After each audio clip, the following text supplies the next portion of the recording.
할렐루야. 7월 22일 토요일 새벽 기도를 시작하겠습니다. 사도신경으로 우리의 신앙을 고백하시겠습니다. 나는 전능하신 아버지 하나님 천지의 창조주를 믿습니다. 나는 그의 유일하신 아들 우리 주 예수 그리스도를 믿습니다. 그는 성령으로 잉태되어 동정녀 마리아에게서 나시고 본디오 빌라도에게 고난을 받아 십자가에 못 박혀 죽으시고 장사된 지 사흘 만에 죽은 자 가운데서 다시 살아나셨으며 하늘에 오르시어 전능하신 아버지 하나님 우편에 앉아 계시다가 거기로부터 살아있는 자와 죽은 자를 심판하러 오십니다. 나는 성령을 믿으며 거룩한 공교회와 성도의 교제와 죄를 용서받는 것과 몸의 부활과 영생을 믿습니다. 아멘. 찬송가 287장 찬양하시겠습니다. 찬송가 287장입니다.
다시 한번 찬양하겠습니다.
예수와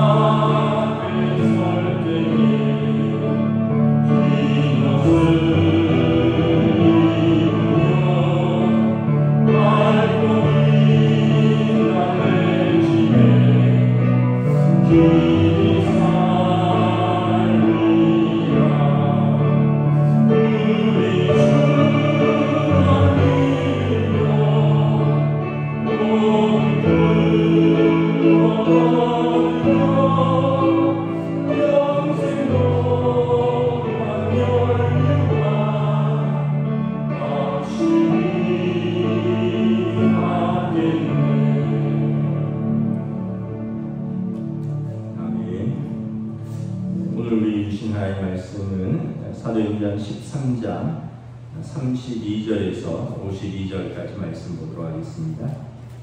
사도행전 13장 32절에서 마지막 절까지 말씀입니다. 신약성경 210페이지입니다. 사도행전 13장 32절에서 마지막 절입니다.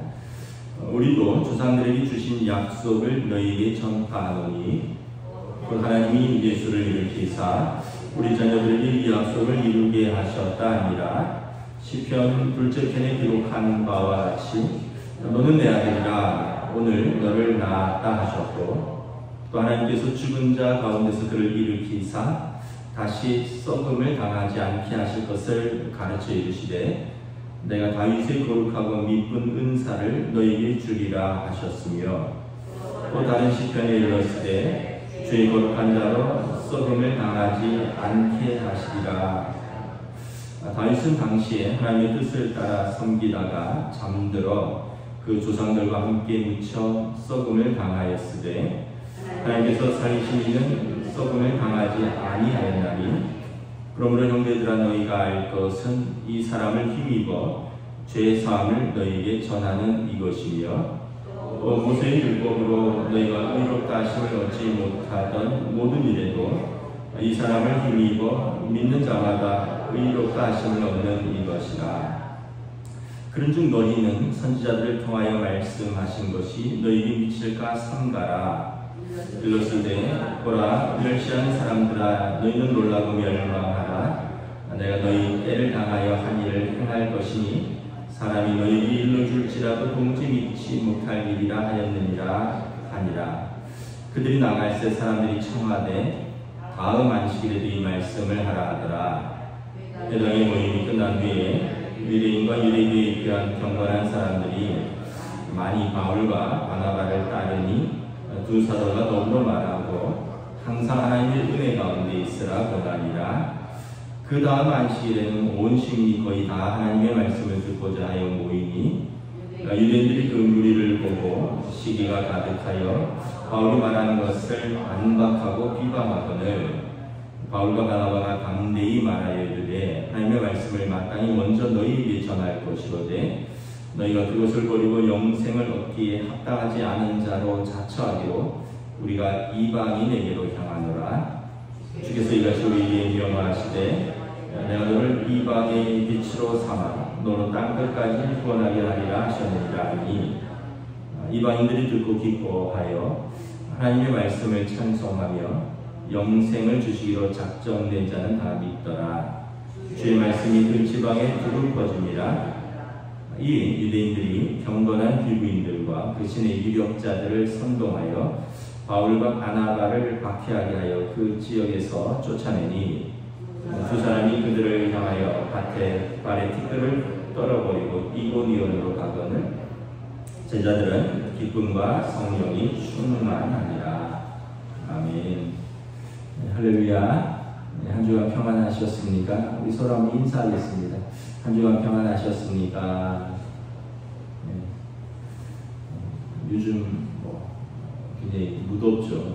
열대야인 것 같은데 또 오늘 오후 늦게부터는 또 다시 또 장마가 시작된다고 합니다.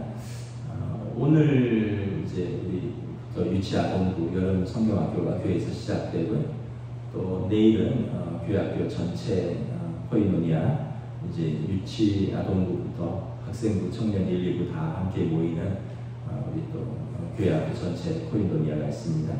오늘 내일 또 모임 가운데 하나님의 은혜가 있고 또 아름다운 또 성도의 교제가 있는 복된 시간 되도록 여러분도 기도해 주시기 부탁드립니다.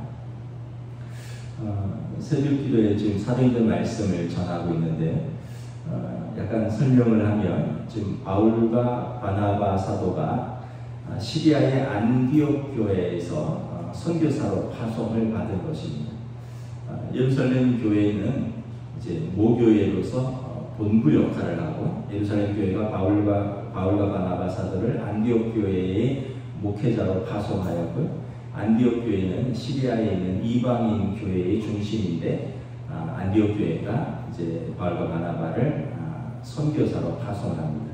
그리고 이제 1차 전도 여행을 가는데 이제 북으로를 지나서 사이프러스 섬을 지나서 이제 터키 내륙으로 들어가서 지금은 비시디아 안디옥이라고 하는 시리아 안디옥하고는 좀 다른 또 터키 내륙 쪽에 있는 안디옥이라는 지역에서 회당에서 지금 설교를 하는 중입니다. 유대인들은 남자 10명이 있는 곳에는 반드시 회당을 두도록 하고 있습니다. 다시 말하면 성인 남자 10명은 이제 쉽게 얘기하면 이제 10가정이 모이면 그곳에서 말씀을 가르치고 또 자녀들을 교육하는 회당을 전 세계 곳곳에 두도록 율법에 되어 있어서 좀 이방 지역에서도 회당이 있고 그곳에서 안식일에 모여서 말씀을 읽는데 바울과 바나바가 유대로부터 왔다라는 이야기를 듣고 이 디아스포라 유대인들, 흩어져 있는 유대인들이 유대로부터 들어온 이들의 말씀을 좀 들어봅시다 해서 지금 바울과 바나바가 지금 비시디아 안디옥의 회당에서 지금 말씀을 전하는 겁니다. 앞장의 내용은 사무엘하 7장에 있는 하나님께서 다윗 언약, 다윗에게 주시기로 했던 영원한 메시아 언약을 따라서 메시아가 오셨는데 그분이 나사렛 예수이시다를 증거하는 겁니다. 그리고 너희가 알다시피 너희가 십자가에 죽인 그 나사렛 예수가 그리스도이시다. 그분은 성경에 예언된 대로 자기 백성을 위해서 고난 당하셨도다. 그래서 구약 성경을 쭉 설명을 합니다. 바울 사도는 율법학자 출신이기 때문에 구약 성경과 율법을 계속 인용을 합니다. 오늘 본문에서도 보면 시편과 이사야서를 계속 인용해서 예수님께서 메시아이시라는 걸 증거하고 있습니다. 이제 오늘 본문 32절부터 보면 예수님의 부활에 대해서 증거합니다. 33절을 보면 하나님이 이 예수를 일으키셨다. 우리는 그 예수를 십자가에 못 박았지만 하나님이 이 예수를 일으키셨는데 이것은 예수님의 부활이죠. 32절에 보면 이것도 우리 조상들에게 주신 약속이다. 예수님의 부활도 구약 성경에 이미 주신 것이다 라는 것입니다. 그러면서 구약 성경을 근거로 33절의 시편 둘째 편에 너는 내 아들이라 오늘 너를 낳았다 하셨고 다윗의 시편입니다. 시편 2편의 내용입니다. 또 34절에 보면 또 내가 다윗의 거룩하고 미쁜 은사를 너희에게 주리라 하면서 하나님이 죽은 자 가운데서 그를 일으키사 다시 썩음을 당하지 않게 하실 것을 가르치셨다. 이것은 이사야서 55장의 말씀입니다. 또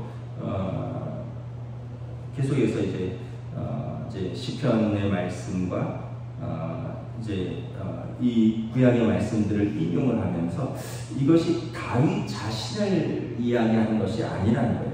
왜냐하면 너는 내 아들이라 오늘 너를 낳았다. 다윗이 자기 자신을 이야기했다라면 34절에 하나님께서 죽은 자 가운데서 그를 일으키사 다시 썩음을 당하지 않게 하실 것이다.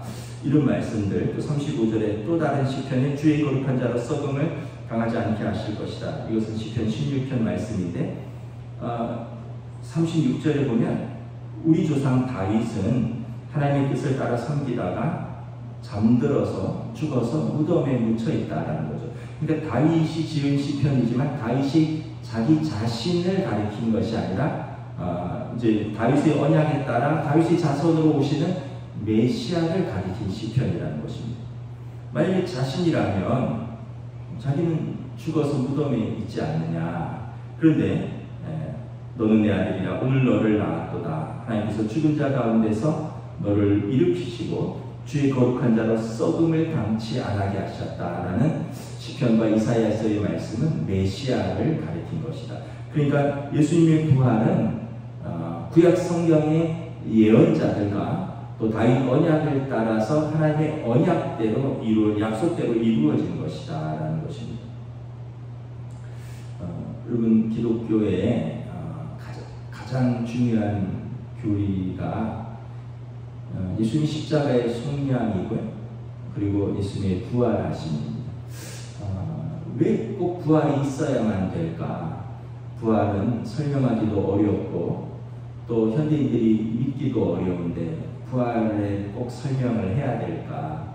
그런데 여러분 부활이 없다면 여러분 어떻게 될까를 한번 생각을 해보시면 부활이 왜 중요할까? 첫째 여러분 우리 성경은 이 땅에서의 삶이 전부가 아니다라고 말씀을 합니다. 부활이 없다면 여러분 이 땅에서의 삶이 전부죠. 그러면 여러분 이 땅에서의 삶이 전부라면 죄라는 것이 별로 의미가 없어집니다. 뭐 남을 속이거나 또 뭐 남을 미워하거나 또 뭐 여러 가지 다양한 죄들이 있는데 이 땅에서 끝이니까 안 걸리면 되고요, 안 잡히면 되는 거죠. 뭐 그냥 괴로울 것도 없고 양심의 가책을 받을 것도 없습니다. 두려울 것도 없어요. 그냥 그게 끝이니까. 그러면 이 땅에서 소망이 없는 사람들은 살아갈 이유와 근거가 없어지는 거죠. 여러분 어떤 사람은 태어나서 장애를 입고 태어나기도 하고요. 어떤 나라 사람들은 태어나서부터 기근과 또 전쟁과 여러 가지 고통 속에 태어나기도 합니다. 그래서 어떤 사람들은 평생 고생만 하다가 또는 평생 또는 일만 하다가 또 평생 질병만 앓다가 돌아가시는 분도 있어요. 그럼 만약에 부활이 없다면 그러면 그분들은 이 땅에서 살아갈 의미가 없는 거죠. 그냥 평생 가난하다가 평생 고통받다가 평생 고생스럽게 일만 하다가 죽는데 이 땅에 무슨 소망이 있겠습니까? 그런데 성경은 하나님 나라를 분명히 말씀하고 있습니다. 그래서 하나님 나라는 죄인이 갈 수 있는 나라가 아니라 의인이 갈 수 있다는 가는 나라인 거죠. 그러니까 죄가 의미가 있어지는 거죠. 죄가 긍정적인 의미가 아니라 부정적인 의미. 우리가 죄를 미워하고 싫어하고 죄에 대한 두려움을 가져야 되는 의미가 생기고요. 부활이 없다면 죄에 대해서 전혀 그런 마음을 가질 필요가 없습니다. 또 부활이 있기 때문에 현재의 고난은 우리에게 장차 나타날 영광과 좋게 비교할 수 없기 때문에 우리가 이 고난 속에서도 현재의 믿음을 가지고 부활을 바라보면서 사는 것입니다. 그래서 고린도전서 15장에 만일 부활이 없다면 모든 사람 가운데 우리가 가장 불쌍한 자로다 바울사도 이렇게 말합니다. 부활신앙이 없으면 예수를 믿을 이유도 없고 예수 때문에 핍박받을 이유도 없고 저나 여러분이나 이 새벽에 이렇게 나와서 뭐 예배를 드리고 말씀을 듣고 또 이럴 이유도 전혀 없는 거죠. 그러니까 부활이 만약에 없다면 우리가 하는 게 전부 헛고생이고 전부 사기고 세상에서 바울사도가 모든 사람 가운데 우리가 가장 불쌍한 자가 되는 것입니다.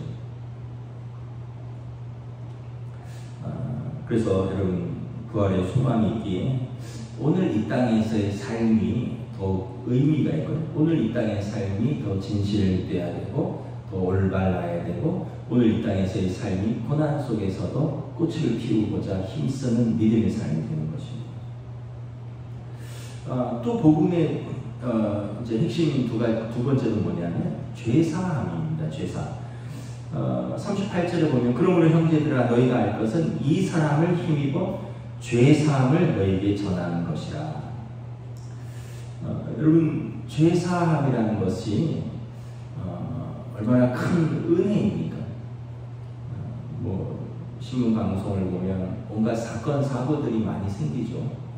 지금도 뭐 또 천재지변 때문에 수해 때문에 또 수해를 뭐 또 재난을 뭐 이렇게 돕다가 또 뭐 이렇게 해병대 장병이 또 실종해서 사망하기도 하고 뭐 여러 가지 일들이 있는데 이런 일들이 생기면 사람들은 그 원인을 찾고요 누군가에게 책임을 묻습니다. 왜 제 방 뚝을 그 높이로 쌓았느냐? 왜 물이 들어오는데 통제하지 않았느냐? 왜 장병들을 투입하는데 구명조끼를 입히지 않았느냐? 누가 명령했느냐? 누가 막지 않았느냐? 알았느냐 몰랐느냐 이걸 다 따지는 거죠. 뭐 방송을 보니까 뭐 경찰에서 충북 감찰하고 수사하는 데만 서울경찰청 광역수사대에서 135명이 투입된대요. 여러분 이제 다 불려가서요. 다 알았느냐 몰랐느냐 다 조사받고, 그리고 죄 있다고 생각된 사람들은 다 기소하고, 그리고 재판받고 또 처벌받고, 뭐 그냥 한 예를 든 겁니다. 여러분 이 땅에서도 죄는 용납이 되지 않습니다. 죄는 원인을 찾고 책임을 규명하고 책임을 묻습니다. 왜냐하면 그것이 정의이기 때문에 그렇습니다. 그럼 여러분 하나님 나라는 어떨까요? 하나님 나라는 여러분 우리를 뭐 경찰이나 검찰이 먼지 털듯이 털면 여러분 우리도 다 뭐 하나씩 걸리겠죠. 여러분 휴대폰 가져가서 다 포렌식하고, 여러분 컴퓨터 다 뒤지고, 여러분 카톡 다 뒤지고, 누구 만났는지 CCTV로 동선 다 추적하고, 무슨 얘기했는지 메시지 다 뒤지고, 여러분 그러면 여러분 이 땅에서 살아남을 사람이 누가 있겠습니까? 죄사함이라는 것은 하나님께서 우리를 묻지 않으신다는 거예요. 왜 묻지 않으실까? 성경이 분명히 말씀하고 있습니다. 모든 사람이 죄를 범하였음에 하나님의 영광에 이르지 못하더니 그리스도 예수 안에 있는 속량으로 말미암아 하나님의 은혜로 값없이 의롭다함을 얻은 자 되었느니라. 이 예수를 하나님이 그의 피로써 믿음으로 말미암는 화목제물로 세우셨으니 이는 하나님께서 길이 참으시는 중에 전에 지은 죄를 간과하심으로 자기의 의로우심을 나타내십니다. 모든 사람은 죄가 있는데 예수님의 속량으로, 예수님께서 십자가의 보혈로 대가를 치름으로 우리가 하나님의 은혜로 의롭다 하심을 얻었다는 것입니다. 예수의 그의 피로써 하나님과 우리를 화목게 하셨고, 그래서 하나님께서 우리를 길이 참으셨고요, 우리의 전에 지은 죄를 간과하시고 넘어가심으로 하나님이 당신의 의로우심을 우리에게 보여주셨고, 또한 예수 믿는 자를 의롭다 하십니다. 그래서 여러분 기독교에서 십자가의 속량은 과 부활은 가장 중요한 교리입니다. 우리 죄를 하나님이 묻지 않으신다는 거죠. 예수님이 대가를 치르셨다 이해를 하는데 왜 예수님이 대가를 치르시고 우리를 묻지 않으실까 제가 한번 생각을 해봤습니다. 근데 성경에 그것도 나와 있죠. 영접하는 자, 곧 그 이름을 믿는 자에게 하나님의 자녀가 되는 권세를 주셨다. 예수님을 영접함으로 예수님을 통하여 우리가 하나님의 양자가 되었습니다. 하나님의 자녀로 되었습니다. 그러면 자녀의 특권을 가지는 겁니다. 자녀의 권세를 가지는 것입니다. 자녀의 권세는 무엇입니까? 로마서 8장에 하나님의 자녀면 또한 상속자니 하나님 나라를 유업으로 받을 자니라. 아까 말씀하신 그 부활하고 하나님의 나라의 상속자는 두 번째는 자녀의 은혜가 있어요. 여러분 여러분들 다 자녀를 키우실 테고 또 여러분들도 자녀로서 부모 밑에서 자랐을 텐데 자녀의 은혜는 무엇입니까? 용서의 은혜죠. 여러분 자녀 죄를 다 꼬치꼬치 따집니까 부모가? 알고도 넘어가는 것도 있고요, 모르고 넘어가는 것도 있고요, 알고도 덮어주는 것도 있고요, 또 알면서 용서해 주는 것도 있고요. 이게 자녀의 은혜입니다. 자녀의 권세입니다. 남이라면 물론 남도 뭐 묻어가기도 하고 이러지만 남이라면 그렇게 안 할 겁니다. 근데 자녀이기 때문에 용서하고 묻지 아니하시고 때로는 부모가 책임을 감당하고 때로는 부모가 대신 죄를 받기도 하고 그런 거죠. 이게 자녀의 은혜고 자녀의 권세입니다. 하나님 예수 그리스도를 통해서 우리가 하나님의 자녀가 되었습니다. 그래서 하나님의 자녀를 하나님께서 그 예수님의 십자가의 화목제물로 우리의 죄를 참으시기로, 우리의 죄를 넘어가시기로 하나님께서 작정하셨다는 거예요. 이것이 하나님의 의로우심이고요. 그래서 이것을 믿는 자는 하나님의 의로우심에 들어오는 자다라는 것입니다. 그래서 39절에 보면 모세의 율법으로 너희가 의롭다 하심을 얻을 수 있느냐라는 거죠. 법으로 누구든지 의롭다 하심을 얻을 수 있느냐. 로마서에 보면 법이 나쁜 게 아니에요. 법은 좋은 것인데 법을 지키지 못하는 우리가 법으로 의롭다 할 능력이 없는 거죠. 그런데 모세의 율법으로 우리가 의롭다 하심을 얻지 못하는데 이 사람을 힘입어 예수 그리스도를 말하는 거죠. 그의 이름을 힘입어 그를 믿는 자마다 의롭다 하심을 얻은 바 되었느니라. 그러므로 우리가 자랑할 때가 있느냐? 우리가 무슨 법이냐? 무슨 행위로냐? 아니라 은혜로라. 오직 믿음의 법이로라. 라고 성경은 말씀하고 있는 것입니다. 바울 사도가 오늘 유대인들에게 이것을 증거하는 것입니다. 여러분, 우리가 이 교리가 좀 딱딱할지라도 분명하게 붙들어야 되는 것들이 있습니다. 죄사함을 어떻게 얻는 것인가, 그리고 예수님의 죄사함을 얻는 그 죄사함뿐만 아니라 우리의 부활 신앙, 그리고 하나님 나라의 영광스러운 하나님 나라를 바라보는 거죠. 41절에 보면 이 하박국 선지자의 또 구약 성경입니다. 바울 사도는 율법학자이기 때문에 회당에서 유대인들에게 계속 구약 성경을 통해서 말씀합니다. 일러스되 보라 멸시하는 사람들아, 하나님의 이 말씀과 예수 그리스도의 이 오심을 믿지 않고 멸시하는 자들아, 너희는 놀라고 멸망할 때가 이르리라. 너희에게 일러줄지라도 도무지 믿지 못하는 너희들은 하나님의 구원에 응답이 없다면 심판밖에 없다라는 것을 말합니다. 복음 앞에 보이는 두 가지 반응이 있습니다. 여러분, 하나님의 말씀 앞에 보이는 두 가지 반응이 있어요. 첫 번째는 그 말씀을 듣고 믿고 사모하고 은혜 가운데 머무는 사람들입니다. 42절에 보면 바울과 바나바가 그 말씀을 전하고 회당에서 나갈 때 사람들이 다음 안식에도 오셔서 말씀을 전하셔 주십시오 청합니다. 44절에 보면 그 다음 안식일에도 많은 사람들이 나와서 하나님의 말씀을 듣고자 합니다. 그리고 바울 사도는 43절에 모임이 끝난 후에 유대인들과 또 이방인 회심자들이죠. 유대인들에게 입교한 경건한 사람들이 바울과 바나바를 따르니 두 사도가 말합니다. 항상 하나님의 은혜 가운데 있으라. 그러니까 믿음을 굳게 붙들고 믿음 안에 머물라라는 것입니다. 여러분, 이것이 복음 앞에 보이는 첫 번째 반응이고요. 두 번째 반응은 무엇입니까? 말씀을 거부하고 비방하고 박해하는 사람들입니다. 45절에 보면 유대인들이 그 무리를 보고 시기하가 가득하여 바울이 말한 것을 반박하고 비방하고는 분명히 복음은 반대하는 사람들이 있다는 거죠. 그래서 여러분, 우리가 신앙생활은 영적 싸움이라는 거예요. 45절 예수님도 그들이 시기 질투해서 죽였듯이 진리를 시기하고 미워하는 사람들이 있다는 것입니다. 50절에 보면 많은 사람들이 따르니까 이제는 그 성에 있는 유대인들이 경건한 귀부인들과 그 신의 유력자들을 선동합니다. 신의 유력자들은 어떤 사람들일까요? 권력자들, 부자들이겠죠. 경건한 부인들, 귀부인들이라는 표현은 아마 율법에 충실한 유대인들의 부인들, 그래서 그 사람들이 자기 남편들을 충동하게 하고, 그리고 신의 유력자들, 세상 권력자들을 선동해서 이 사람들이 우리가 받지 못할 것을 전하게 한다 라고 하면서 바울과 바나바를 박해하면서 쫓아냅니다. 여러분, 깨닫는 사실은 뭐냐면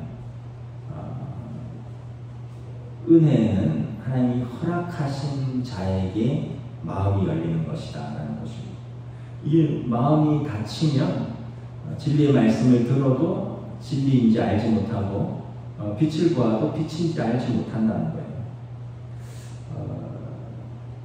46절에 쭉 보면 바울과 바나바가 그 유대인들에게 이렇게 말합니다. 하나님의 말씀을 마땅히 먼저 너희에게 전할 것이로되, 유대인들이 하나님의 말씀을 제일 먼저 받았죠. 그래서 마땅히 너희 순서는 너희가 맞는데 너희가 그것을 버렸다는 거죠. 너희가 예수 그리스도를 거절했고, 그리고 영생을 얻기에 합당하지 않은 자로 자처했다. 그래서 우리가 이방인에게로 향하더라. 이제 복음은 유대인들의 전유물이 아니라는 거죠.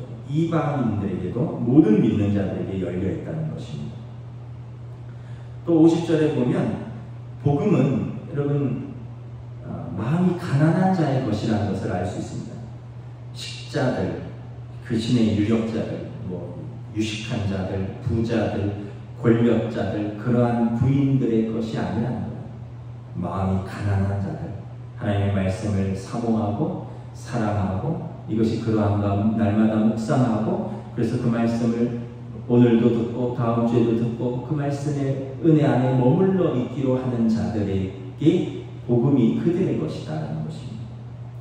그러니까 복음은 유대인의 것도 아니고요. 유대인의 전유물도 아니고 많이 배웠다고 복음을 받아들이는 것도 아니고 귀부인이라고 받는 것도 아니고 권력자라고 받는 것도 아니고 복음은 하나님께 마음이 활짝 열려있는 자들의 것이라는 것입니다. 그래서 47절에 바울이 자신의 사명을 말합니다. 주께서 이같이 우리에게 명하시되 내가 너를 이방의 빛으로 삼아 너를 땅끝까지 구원하게 하리라 하셨느니라. 사도 바울은 이방인 선교를 위하여 부름받았습니다.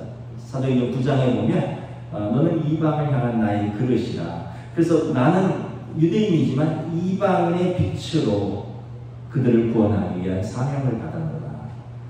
그래서 복음을 전하니까 이방인들이 듣고 기뻐합니다. 유대인뿐만 아니라 이방인들도 하나님을 믿고 하나님의 말씀을 찬송하고 영생을 주시기로 작정된 자는 다 믿더라. 이 말씀이 좀 의미가 있어요. 여러분 아무리 들어도 안 믿는 사람도 있고요. 아무리 전해도 마음이 안 열리는 사람도 있어요. 여러분 아무리 들어도 시기가 가득하고 반박하고 비방하는 사람이 있고요. 아무리 들어도 선동하고 박해하는 사람이 있습니다. 반대로 한 번 듣고 마음이 열리고 영생을 주시기로 작정된 자, 하나님의 생명책에 이름이 올라가는 사람도 있다는 거죠. 그러니까 구원은 하나님의 주권입니다. 그래서 여러분 우리의 마음을 하나님께 올려드리는 것이 중요합니다. 마음을 목이 뻣뻣하고 마음이 완악한 자들아, 유대인들에게 예수님이 그렇게 책망하셨습니다. 너희 선지자들을 죽이고 박해하는 자들아, 그들이 들어도 귀가 막혔고 마음이 완악하고 몸이 뻣뻣하다는 거예요. 그런데 여러분 예수님의 말씀을 듣고 세리가 회개하고 돌아오고 여러분 창기가 돌아오고 여러분 죄인들이 회개하고 그래서 예수님께서 내가 의인을 찾으러 온 것이 아니라 죄인을 찾으러 온 것. 자신을 죄인이라고 생각되는 사람들은 언제나 하나님의 말씀 앞에 마음이 가난해지고 자신이 의인이라고 생각되는 사람은 어떤 말씀을 드려도 그들은 완악하다는 것입니다.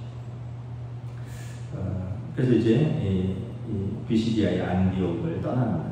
51절에 보면 두 사람이 그들을 향하여 발에 티끌을 떨어버리고 이고니온으로 갑니다. 참 사도들은 당당하죠. 구차하지 않습니다. 티끌을 떨어버리고 다음 지역으로 가서 전하고 그리고 말씀을 받은 자들은 기쁨과 성령이 충만하니라. 말씀을 마치겠습니다. 여러분 성경이 우리에게 말씀하시는 것은 예수께서 그리스도이시다. 그 예수를 믿는 자는 하나님의 자녀가 되신다. 그리고 하나님의 자녀는 하나님의 나라의 상속자이고 고린도전서 15장에 주님의 그 부활의 열매에 동참하는 자요. 로마서 말씀처럼 우리의 죄를 예수님의 십자가의 속량으로 값없이 용서받은 하나님께 한량없이 은혜를 받은 자들이다. 그러므로 우리가 그 은혜에 그리고 감격하여 믿음으로 살고 그 믿음을 전하라. 이것이 여러분 성경에서 우리에게 주시는 말씀입니다. 저와 여러분들이 또 우리가 바로 믿고 또 말씀 안에 거하고 은혜 안에 거할 수 있기를 무엇보다 우리의 마음이 늘 하나님 앞에서 가난하여 하나님의 말씀을 사모하며 날마다 또 성숙하고 변화되는데 힘써서 나아가는 저와 여러분 되시기를 우리 주님의 이름으로 축복합니다. 우리 함께 잠시 또 묵상하면서 기도하겠습니다. 우리가 받은 복음이 얼마나 큰 은혜인가. 우리가 하나님의 말씀을 깊이 묵상하지 않으면 종교적 행위가 되고 그냥 습관이 되고 감격도 사라지고 또 은혜도 사라집니다. 근데 우리가 말씀을 깊이 묵상하면 정말 큰 은혜라는 것을 깨달을 수 있습니다. 우리가 정말 큰 은혜 안에 머물러 있을 수 있습니다. 우리 함께 기도하며 나아갑니다. 하나님 감사합니다. 주신 말씀 안에서 우리가 받은 이 믿음, 이 복음을 깊이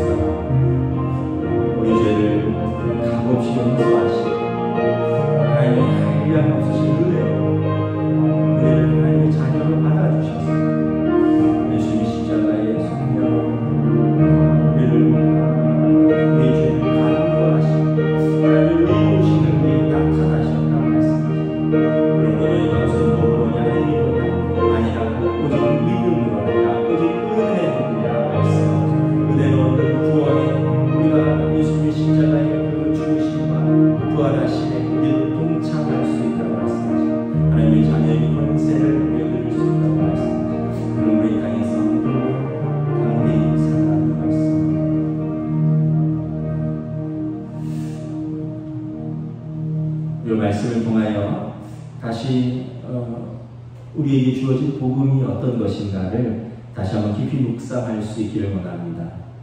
예수님의 십자가의 고난과 죽으심이 우리에게 어떠한 의미인지, 그 죄사함의 은혜가 얼마나 큰 은혜인지, 우리가 어떤 복으로나 어떤 행위로도 하나님 앞에 의롭다 담을 수 없는데, 우리가 예수님을 믿는 믿음으로 말미암아 하나님의 자녀가 되는 권세를 받았고, 그리고 하나님께서 우리 죄를 간과하심으로 우리를 의롭다 하신 그 은혜가 얼마나 큰 은혜인지, 그래서 하나님 자녀로서 하나님 나라의 상속자가 되며 우리도 주님의 부활하심에 그 동참하는 영원한 생명을 누린다는 것이 얼마나 큰 은혜인지를 다시 한번 깨닫습니다.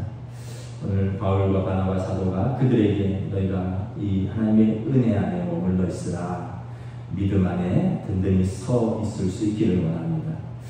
또한 우리가 받은 이 복음의 은혜를 또 사랑하는 우리 가족들에게, 우리 친지들에게, 우리가 사랑하는 이들에게 또 바울과 바나바처럼 또 우리만 간직하는 것이 아니라 전하고 또 함께 누릴 수 있도록 성령님 또 우리의 마음에, 우리의 기도에 응답하여 주시고, 또 우리가 전할 때 저들의 마음을 만져주시고, 그래서 참으로 구원받는 백성들이 날마다 늘어갈 수 있도록 인도하여 주시옵소서. 오늘부터 또 여름성경학교, 또 전체교회학교 코이노니아, 또 7월 말 8월 첫 주에 교회학 중고등부 학생부 수련회, 또 8월 첫 주에는 청년 2부 수련회, 또 계속되는 교회학교 여름 행사들이 있습니다. 무더위와 또 장마 가운데서 오고 가는 또 안전을 지켜주시고, 그곳에서 하나님의 은혜가 있고 또 성도의 귀한 교제가 있고 쉼이 있고 기쁨과 또 감사가 넘치는 복된 시간으로 인도하여 주시옵소서. 감사를 드리오며 우리 주 예수 그리스도 이름으로 기도드리옵나이다. 아멘. 하늘에 계신 우리 아버지 이름을 거룩하게 하시며 아버지 나라가 오게 하시며 아버지 뜻이 하늘에서와 같이 땅에서도 이루어지게 하소서. 오늘 우리 일용할 양식을 주시고 우리가 우리 잘못한 사람을 용서하여 준 것 같이 우리 죄를 용서하여 주시고 우리를 시험에 빠지지 않게 하시고 악에서 구하소서. 나라와 권능과 영광이 영원히 아버지 것입니다. 아멘.